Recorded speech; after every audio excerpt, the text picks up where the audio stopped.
Libro, El príncipe que ha de venir. La maravillosa profecía de las 70 semanas de Daniel, con respecto al anticristo. Escrito por Sir Robert Anderson. Capítulo 11. Principios de interpretación. Esta es una obra que hallo deficiente, pero se tiene que hacer con sabiduría, sobriedad y reverencia, o no debe hacerse en absoluto. Así escribía Lord Bacon al tratar de lo que él denominaba como historia de la profecía. La naturaleza de una obra así, continúa explicando, debería ser que cada profecía de las Escrituras se seleccionase con el suceso que la cumpliese, a través de las edades del mundo, a la vez para la mejor confirmación de la fe y para la mejor iluminación de la Iglesia en lo que toca a aquellas partes que no están aún cumplidas, permitiendo, no obstante, aquella amplitud que corresponde a las profecías bíblicas, siendo ellas de la naturaleza de su autor, para quien 1000 años son como un día, y por lo cual no se cumplen al momento, sino que tienen cumplimientos embrionarios y germinales a lo largo de muchas edades, aunque la culminación o plenitud de ellas pueda referirse a alguna edad concreta. Si los muchos autores que han contribuido desde entonces a cubrir la necesidad que Lord Bacon señaló hubieran prestado la debida atención a estas sabias y pertinentes palabras, posiblemente el estudio profético hubiera podido escapar al vituperio que ahora le alcanza debido a la división de sus seguidores en campos hostiles. Para el cristiano el cumplimiento de la profecía no pertenece al campo de lo opinable, ni tampoco meramente al de los hechos, es un asunto de fe. Por ello tenemos derecho a esperar que sea definido y claro. Pero aunque los principios y máximas de interpretación conseguidos por medio del estudio de aquella parte de la profecía que se ha cumplido dentro de la era de las Sagradas Escrituras no deben en absoluto de echarse a un lado cuando pasamos a nuestros tiempos postapostólicos, ciertamente que no puede esgrimirse ninguna presunción en contra de hallar escondidos en estos 18 siglos un cumplimiento parcial y primario de profecías, incluso de aquellas que sin duda alguna tendrán su cumplimiento pleno y definitivo en días aún por venir. Tan solo no olvidemos la sabiduría, sobriedad y reverencia, que una investigación de esta clase demanda. En nuestros días, los estudiosos de las profecías se han tornado profetas, y con mezcla de necedad y atrevimiento han tratado de fijar la fecha del mismísimo año del retorno de Cristo a la tierra, predicciones estas que posiblemente los hijos de nuestros hijos tendrán que recordar cuando otro siglo se haya añadido a la historia de la cristiandad. Si tales divagaciones tan solo trajeran descrédito sobre sus autores, ello estaría bien. Pero a pesar de que ello está en directa oposición a las Escrituras, han atraído reproches sobre las mismas Escrituras, y han dado estímulo al activo escepticismo de nuestros días. Pudiéramos haber esperado que, aunque se hubieran podido olvidar otras cosas, las últimas palabras que nuestro Señor Jesús pronunció estando aún en esta tierra no hubieran sido echadas a un lado de esta manera: no os toca a vosotros conocer los tiempos o las sazones que el Padre puso en su sola potestad. Hechos 1, 7. Pero lo que se negó a los inspirados apóstoles en los días de fe y poder prístinos, los fabricantes de profecías de estos últimos tiempos se atreven a pretenderlo, y el resultado ha sido que la solemne y bendita esperanza del retorno del Señor ha sido denigrada al nivel de las predicciones de los astrólogos, para confusión y dolor de corazones fieles, y para diversión del mundo. Cualquier persona que, evitando extravagancias o posturas imaginativas, tanto acerca de la historia como de las Escrituras, señala eventos del presente o del pasado como los correlativos de una profecía, merece una consideración calmada y sin prejuicios por parte de las personas reflexivas. Pero que no se olvide que, aunque las Escrituras a las que él apela puedan así recibir un cumplimiento germinal, la culminación o plenitud de ellas pueda referirse a una edad aún futura. Lo que es verdadero de las Escrituras es particularmente cierto de la profecía. Es asunto nuestro asignarle un significado, pero el que realmente crea que la profecía es divina titubeará antes de limitar su significado a la medida de su propia comprensión de ella. Las profecías del anticristo nos ofrecen una ilustración muy apta y señalada a este respecto. Si no fuera por el prejuicio creado por afirmaciones extremas, los estudiosos de las profecías probablemente coincidirían en que la gran apostasía de la cristiandad desarrolla en sus líneas generales muchas de las características del hombre de pecado. Existe desde luego, en nuestros días, un falso liberalismo que nos enseñaría a abandonar la acusación que la historia presenta contra la Iglesia romana, pero mientras que ninguna mente generosa rehusará reconocer la dignidad moral de aquellos que, por lo menos en Inglaterra, conducen ahora los asuntos de esta Iglesia, la verdadera cuestión de que se trata es con respecto al carácter, no de individuos, sino de un sistema. Es la parte que le toca, entonces, no a la mojigatería intolerante, sino a la sabiduría verdadera, la de investigar los registros del pasado, terribles registros, como medios para juzgar aquel sistema. La investigación que nos ocupa no trata de si se hallan hombres buenos bajo el palio de Roma, como si toda la excelencia de la tierra pudiera cubrir los anales de la abominable culpa que ella tiene sobre sí. Nuestra verdadera investigación es acerca de si ella ha sufrido un verdadero cambio en estos días de ilustración. ¿Está reformada la Iglesia de Roma? ¿Con qué vehemencia se gritaría la respuesta desde cada altar bajo su mando? Y si no se acepta como cierto, dejemos que vengan de nuevo tiempos oscuros, y algunas de las escenas más viles y negros crímenes en la historia de la cristiandad podrían repetirse en Europa. La verdadera prueba de una persona no consiste en lo que hace, sino en, dado los principios que sustenta, lo que haría, y si ello es cierto de individuos, es aún más intensamente cierto de comunidades. Hacen, pues, un buen servicio, los que mantienen ante la mente del público el verdadero carácter de Roma como el desarrollo de la apostasía en nuestro día presente. Pero, cuando estos autores continúan hasta llegar a afirmar que las predicciones respecto al anticristo tienen su realización plena y final en el papado, su posición viene a ser de peligro positivo para la verdad. Se mantiene al precio de rechazar algunas de las profecías más definidas, y de imponer una interpretación laxa o imaginativa sobre estas mismas escrituras a las que apelan. Ciertamente, el peor mal práctico de este sistema de interpretación es que crea e impulsa un hábito de leer las escrituras de una manera laxa y superficial.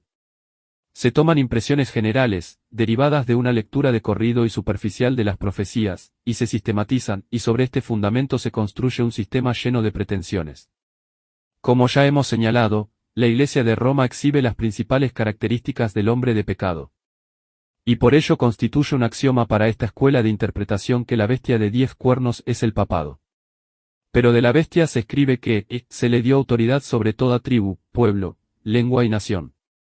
Y la adorarán todos los moradores de la tierra cuyos nombres no están escritos desde la fundación del mundo en el libro de la vida, Apocalipsis 13, 7 al 8. ¿Están conscientes estos comentaristas de que la mitad de la cristiandad está fuera del campo de Roma y que es antagónica a las pretensiones del papado? ¿O suponen ellos que todos los que pertenecen a las iglesias griegas o protestantes están escritos en el libro de la vida? En absoluto. Pero ellos nos dirían que este versículo no significa exactamente lo que dice. De nuevo, la bestia de 10 cuernos es el papado, la segunda bestia, el falso profeta, es la clerecía papal, Babilonia es la Roma papal. Y a pesar de ello, cuando contemplamos la visión del juicio de Babilonia, vemos que este se cumple mediante la instrumentalidad de la bestia. Y los 10 cuernos que viste, y la bestia, estos aborrecerán a la ramera, Babilonia, y la dejarán desolada y desnuda, y comerán sus carnes, y la quemarán con fuego, porque Dios ha puesto en sus corazones el ejecutar lo que él se propuso, ponerse de acuerdo, y dar su reino a la bestia, hasta que se cumplan las palabras de Dios. Estos tienen un mismo propósito, y entregarán su poder y autoridad a la bestia. Apocalipsis 17, 16, 17 y 13. Así, los gobiernos de la cristiandad van a entregar su poder al pontífice romano y al sacerdocio a fin de poder destruir la Roma papal. Pueden haber contrasentidos más transparentes y completos. La cuestión de que aquí se trata no debe ser prejuzgada por falsas representaciones, ni echada a un lado pasando a puntos colaterales de importancia secundaria. No se trata de si las grandes crisis en la historia de la cristiandad, tales como la caída del paganismo, el surgimiento del papado y del poder del Islam, y la reforma protestante del siglo XVI quedan dentro del campo de las visiones de Juan. Esto puede concederse sin problemas. Tampoco se trata del hecho de que la cronología de algunos de estos eventos está marcada por ciclos de años compuestos de los múltiplos precisos de 70 especificados en el libro de Daniel y en el Apocalipsis, lo que constituiría una prueba de que todo forma parte de un gran plan. Cada nuevo descubrimiento de este tipo debería ser bienvenido por todos los amantes de la verdad. En lugar de debilitar la confianza en la exactitud y claridad de las profecías, debería reforzar la fe que espera su cumplimiento absoluto y literal. La cuestión no es de si la historia de la cristiandad estaba o no dentro de la visión del divino autor de las profecías, sino de si estas profecías han sido cumplidas, no de si estas escrituras tienen o no el alcance y significado que los intérpretes históricos les asignan, sino si su alcance y significado han sido cumplidos y satisfechos por los eventos a los cuales ellos apelan como el cumplimiento de ellos. Así, es innecesario entrar en consideración detallada del sistema histórico de interpretación, porque si fracasa al ensayarlo en algún punto crucial, fracasa totalmente. Entonces, ¿pertenece el Apocalipsis a la esfera de la profecía cumplida? O, para reducir esta controversia a un asunto aún más limitado, se han cumplido las profecías de los sellos, trompetas y copas. Nadie discutirá la rectitud de este modo de presentar la cuestión, y la manera más recta de tratar el tema será exponer una de las visiones principales, y a continuación citar plena y fielmente lo que los intérpretes históricos exponen como su significado. La apertura del sexto sello es relatada por Juan de la siguiente manera: miré cuando abrió el sexto sello, y se produjo un gran terremoto, y el sol se puso negro como un saco hecho de crin, y la luna se volvió toda como sangre, y las estrellas del cielo cayeron sobre la tierra, como la higuera deja caer sus higos cuando es sacudida por un fuerte viento. Y el cielo desapareció como un pergamino que se enrolla, y todo monte y toda isla fueron removidos de su lugar. Y los reyes de la tierra, los magnates, los ricos, los tribunos, los poderosos, y todo siervo y todo libre, se escondieron en las cuevas y entre las peñas de los montes, y decían a los montes y a las peñas: caed sobre nosotros, y escondednos del rostro del que está sentado sobre el trono, y de la ira del Cordero, porque el gran día de su ira ha llegado. ¿Y quién podrá sostenerse en pie? Apocalipsis 6, 12 al 17. Lo que sigue es el comentario del señor Eliot acerca de visión, cuando consideramos, declara él, los terrores de estos reyes blasfemos anticristianos de la tierra romana, así derrotados junto con sus partidarios frente al ejército cristiano, y huyendo y pereciendo miserablemente, de cierto que había aquello en este suceso que, de acuerdo a la construcción general de estas figuras escriturales, bien merecería corresponderse a los símbolos de la visión prefigurativa que tenemos ante nosotros, en cuya visión reyes y generales, libres y siervos, aparecen en huida, buscando las cuevas de las peñas para esconderse del rostro de aquel que se sienta en el trono del poder, de la ira del Cordero. Así, bajo los primeros choques de este gran terremoto, se agitó la tierra romana, y los enemigos de los cristianos fueron destruidos o puestos en huida y confusión. Así, en los cielos políticos se había oscurecido el sol de la supremacía pagana, la luna se había ensangrentado, y no pocas estrellas habían sido arrojadas violentamente a la tierra. Pero la profecía no había recibido aún su pleno cumplimiento. Las estrellas del cielo pagano no habían caído todas, ni el cielo mismo había sido completamente enrollado como un pergamino y desaparecido. En el primer triunfo de Constantino, y después de los primeros terrores por parte de los emperadores opuestos al cristianismo y por parte de sus ejércitos, aunque su edicto imperial dio al cristianismo todos sus derechos y libertad, permitía aún a los paganos una libre tolerancia en su adoración. Pero muy pronto siguieron medidas de marcada preferencia hacia los cristianos y su fe. Y al final, conforme Constantino iba avanzando en la vida, a pesar de la indignación y de los resentimientos de los paganos, promulgó edictos para la supresión de sus sacrificios, la destrucción de sus templos, y la intolerancia de toda forma de adoración pública excepto la cristiana. Sus sucesores en el trono siguieron el mismo objetivo, imponiendo graves penas a la profesión pública del paganismo. Y el resultado fue que, antes que hubiera finalizado aquel siglo, sus estrellas habían caído al suelo, su mismo cielo, o sistema político-religioso, había desaparecido, y en la tierra las antiguas instituciones paganas, leyes, ritos, y adoración, habían sido completamente aniquiladas. Hasta aquí las palabras del señor Eliot. No se puede imaginar ningún ejemplo más notable de interpretación inadecuada, como nos vamos a asombrar si hay personas que se burlan de las terribles advertencias, de la ira que ha de venir, cuando se les dice que el gran día de su ira ya ha pasado, y que no consistió en nada más que en la derrota de los ejércitos paganos ante los ejércitos de Constantino, suceso este que ha tenido su paralelo en miles de ocasiones en la historia del mundo. Pero dejemos que el asunto en juego permanezca bien enfocado. Si el reinado de Constantino, o alguna otra era en la historia de la cristiandad, fuera presentada como constituyendo un cumplimiento intermedio de la visión, podría pasar como una exposición débil, pero inocua, pero estos expositores aseveran atrevidamente que la profecía no tiene otro alcance ni otro significado. Con ello se comprometen a probar que la visión del sexto sello ha tenido su cumplimiento, o resulta evidente que todo lo que sigue espera aún su cumplimiento también. Sí, por ello, su sistema falla en este solo punto, su fallo será absoluto y completo, pero en realidad el ejemplo citado es tan solo un recto ejemplo de la manera en que se libran del significado de las palabras que profesan explicar. Estamos ahora, nos dicen ellos, en la era de las copas. En este mismo momento la ira de Dios está siendo derramada sobre la tierra. Bien cierto que podrán muchos exclamar, comparando el presente con el pasado, y juzgando que esta época es mucho más favorecida, más deseable para vivir que cualquier otra edad que la haya precedido. Esto es todo lo que la ira de Dios es. Las copas son las 7 últimas plagas, porque en ellas se consumaba el furor de Dios, y se nos dice que la sexta está teniendo lugar en este momento, siendo cumplida en la destrucción del Imperio turco. ¿Cómo puede nadie estar tan perdido en el país de los sueños de sus propias elucubraciones como para poderse imaginar que el colapso del Imperio turco es un juicio divino sobre un mundo no arrepentido? Tal cosa puede ser cierta a la camarilla de Pasiaás que, como vampiros, se engordan con la miseria que hay a su alrededor, pero millones de personas lo saludarían como una bendición para la humanidad sufriente, y se preguntarían con asombro, si esto es la prueba cumbre de la ira de Dios, ¿cómo van a poder distinguir las almas sencillas entre las pruebas de su favor y las de su ira más amarga? Si esta profecía fuera citada como un cumplimiento primario, dentro de este día de gracia, de una profecía que pertenece estrictamente al día de la ira que ha de venir merecería una consideración respetuosa, pero apelar al desmembramiento de Turquía como el cumplimiento de esta visión de una manera plena, es entrometerse de la manera más banal con el lenguaje solemne de las Escrituras, y constituye además un ultraje al sentido común. Pero existen unos principios involucrados en este sistema de interpretación mucho más profundos y de mayor importancia que lo que parece a simple vista. Y ello en directo antagonismo con la gran verdad fundamental del cristianismo. Lucas narra cómo, después de la tentación, el Señor regresó a Galilea en el poder del Espíritu, Lucas 4, 19 al 20, y entrando en la sinagoga de Nazaret en día de sábado como era su costumbre, se levantó a leer.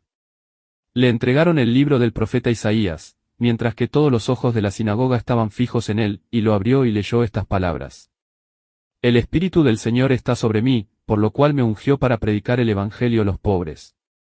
Me ha enviado a sanar a los quebrantados de corazón, a proclamar la liberación a los cautivos, y recuperación de la vista a los ciegos, a poner en libertad a los oprimidos, a proclamar un año favorable del Señor.